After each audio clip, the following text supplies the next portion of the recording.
राजीव प्रताप रूडी जी, मंच पर बैठे हुए भारतीय जनता पार्टी के जिला अध्यक्ष जी, मंच पर बैठे हुए जनता दल यूनाइटेड के जिला अध्यक्ष जी, लोजपा रामविलास के अध्यक्ष दीपक जी, आदरणीय जगन्नाथ ठाकुर जी, यहाँ आए हुए सभी एनडीए के नेतागण, कार्यकर्तागण, नौजवान क्रांतिकारी साथियों, आज संसद का चुनाव है। 24 में 19 में चुनाव हुआ था। 5 साल बीत गए और लोग आकलन कर रहे हैं कि अब क्या करना है हम लोगों को। और मुझे आश्चर्य होता है जब मैं देखता हूं कि लोग इस बात की चर्चा करते हैं कि मोदी जी को चुनना है या किसी और को चुनना है। अब मोदी जी का जो पर्सनैलिटी है, जो व्यक्तित्व है, उसके सामने आप लोगों को लगता है कि राहुल गांधी कहीं खड़ा हो सकते हैं। एक तरफ तो सूर्य है, सूर्य की चमक है, सूर्य की रोशनी है, और दूसरी तरफ बुझा हुआ दीपक है। आप लोगों को चुनने में क्या कठिनाई हो रही है कि किसको चुनना है इस देश के प्रधानमंत्री। ये देश में पंचायत का चुनाव नहीं है, ये विधायक का भी चुनाव नहीं है, इस देश के प्रधानमंत्री जी को चुनने का चुनाव है। इसलिए इसमें कोई शक नहीं है, कोई तुलना नहीं है। इसलिए हम लोगों को सिर्फ मोदी जी के साथ रहना है, उनके हाथ को मजबूत करना है, 400 सीट देकर के उनको और मजबूत बनाना है, ताकि और भी कठोर से कठोर निर्णय लेने का काम कर सके। अब आप लोगों को देखना चाहिए कि मोदी जी ने गरीबों के लिए क्या काम करने का काम किया था। क्या गरीबों के बारे में कांग्रेस ने और किसी पार्टी ने सोचा था इससे पहले? जो गरीब भूखा रहता था आज भूखा नहीं है। 5 किलो मुफ्त अनाज उसको दिया जा रहा था।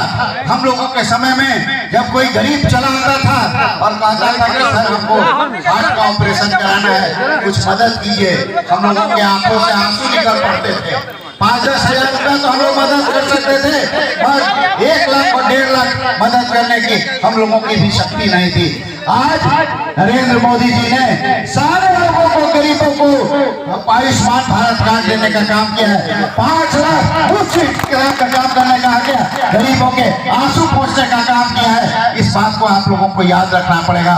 और उसके आगे भी जो हमारे बुजुर्ग लोग रहते थे, जिनको बाल बच्चा पूछता नहीं था, उसके लिए भी उन्होंने 70 साल से जो ऊपर है बुजुर्ग, उनको स्वास्थ्य बीमा देने का काम किया, अनाउंस कर दिया है। सब लोगों को मुफ्त चिकित्सा होने का काम करेगा। आप सोच रहे हैं कि नरेंद्र मोदी जी क्या कर रहे हैं?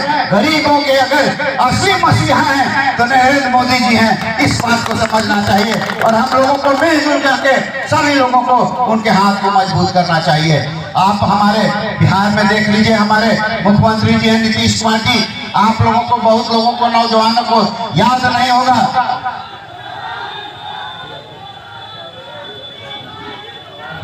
याद नहीं होगा। बैठन है भाई, बैठन है, वो लोग भाई। आज आप लोगों को याद नहीं होगा जब हम लोग 20 बरस पूर्व हम लोग जब रहते थे परसा में, तो यहाँ पर किस तरह का अंधेर गर्मी हुआ करता था, अंधेरा था। कहाँ पर आपके घर के सामने लाई और फलवी भी छीना जाता था, इस बात को आप लोगों को जानना होगा। तो आज उस अंधेर नगरी से, अंधेर रात से, अच्छा शांति। तो आप लोगों को इतना ही मैं कहना चाहता हूं कि जिस तरह से नीतीश कुमार जी ने बिहार को बदलने का काम किया, सड़क नहीं थे, सड़क टूटे फूटे थे, एक जगह से दूसरे जगह जाने में घंटों लगते थे, उस सड़कों को ठीक करने का काम किया। जो विकास के लिए जो सबसे जरूरी चीज था, बिजली, उन्होंने बिजली देने का काम किया।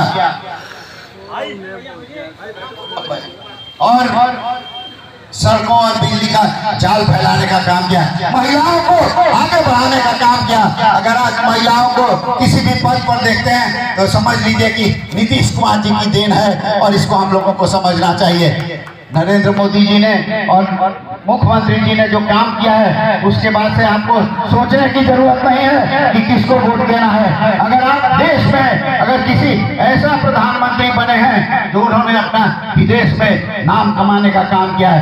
आज पहले हम लोगों के जब देश देश के मंत्री जाते थे। हमको याद है कि हमारे देश के एक डिफेंस मिनिस्टर, रक्षा मंत्री जब गए थे तो उनका पूरा पॉकेट तक सर्च करने का काम किया था अमेरिका में। मगर आज वो स्थिति नहीं है। जब नरेंद्र मोदी जी जाते हैं तो झुक करके विदेश के लोग उनको सलाम करते हैं, उनको प्रणाम करते हैं, उसे गले मिलने का काम करते हैं। तो खाली सिर्फ बातें ही होंगी कि आप देश का अभिमान, शान, इसको देखने का काम करेंगे।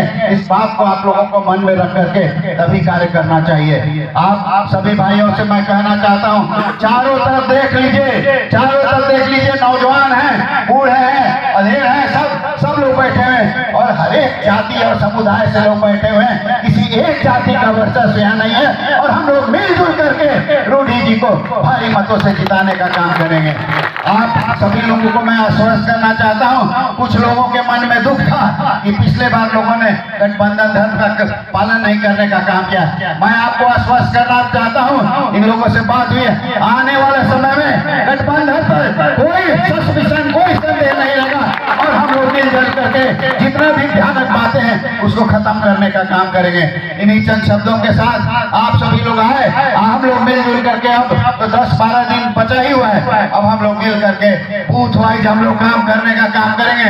हम लोग लोगों से मिलने का काम करेंगे, किसी से बहस करने का जरूरत नहीं है। कोई कहे कि 1 लाख से जीत रहे हैं तो आप कहिएगा कि हमको तो पता है कि आप 2 लाख से जीत रहे हैं, काहे के लिए बेचैनी में है। तो चुपचाप अपना काम कीजिए, किसी से बहस करने की जरूरत नहीं है। चुपचाप गमछा इसको देकर हम लोग को रूडी जी को जिताने का काम करना है, भारी बहुमत से इनको जिताने का काम करना है। और मुझे विश्वास है कि इस बार नरेंद्र मोदी जी भी समझेंगे, इतने बार से जीता हुआ सांसद को मंत्री बनाना तो जरूरी है और इनको मंत्री बना भी निश्चित है।